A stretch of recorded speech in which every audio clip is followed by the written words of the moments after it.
गोलाव सम सिलाय हमनानै बा एनायै नांनानै गुवाहाटी सेन्ट्रेल जेलावहाय दङमोन। बियो मैयाहाय बेल मोननानै न'आव सफैदों, चिरां डिस्ट्रिक्ट दुनाबारि बेंटल दुनाबारियावहाय। थ' जों बिनि न'आवनो थांनि, बिनि बिसि बिजों एसे सावरायनि।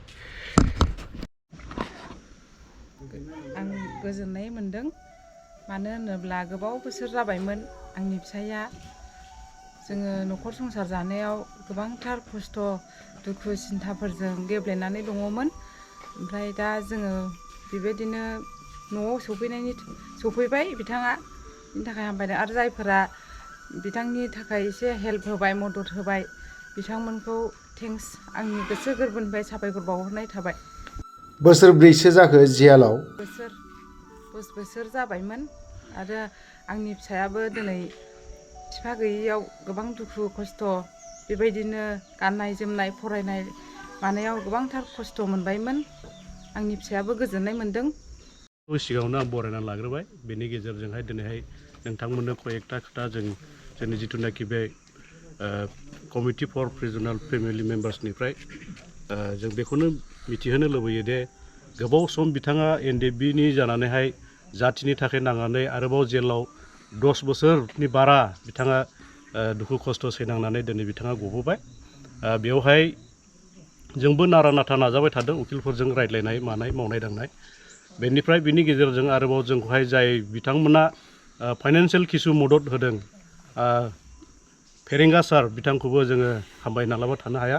खारन बिथाङा मैया दाखालिफोर थांनाय समावबो बिथाङानो किसु हेल्प हरदों, बिनि थाखायनो जों बिथांखौबो हामबाय होनदों।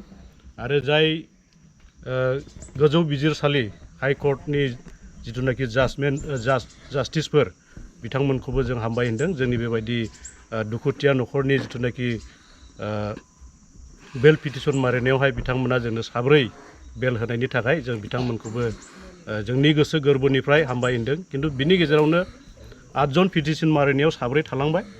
बिथांमोनाबो निस्सय उन समावहाय माबा मोनसे राहानि गेजेरजों गगोन जोंखौ मिजिंथिदों। आरो दिनैनि बेयाव फैनायजों लोगोसे जोङो बिथांमोननि न'खरखौ जों रंजानाय नुदों। दिलीप बसुमतारिया सफैनायजों लोगोसे बिथांमोननि न'खर, बिथांमोननि गामि, बिथांमोननि समाज गासैबो रंजादों। आरो बेजों लोगोसे जों दिलीप बसुमतारि बिथांखौबो जोङो खावलायदों, जिथुनाखि गभर्नमेन्टनि नियम निथिजों बिथाङा बे न'आव थागोन आरो समाजजों मोजाङै सोलिनानै जागोन, जों बेखौ बिथांनिसिम खावलायनाय थादों। आरो बिथांमोननि न'खराबो बेखौनो हामलायदों दि बिथाङा एसेबां अलखदनिफ्राय गबोनायनि थाखाय न'खरनि मानसि, गामिनि मानसि साफ्रोमबो रंजानायजों दिनैहाय बरायनानै लादों।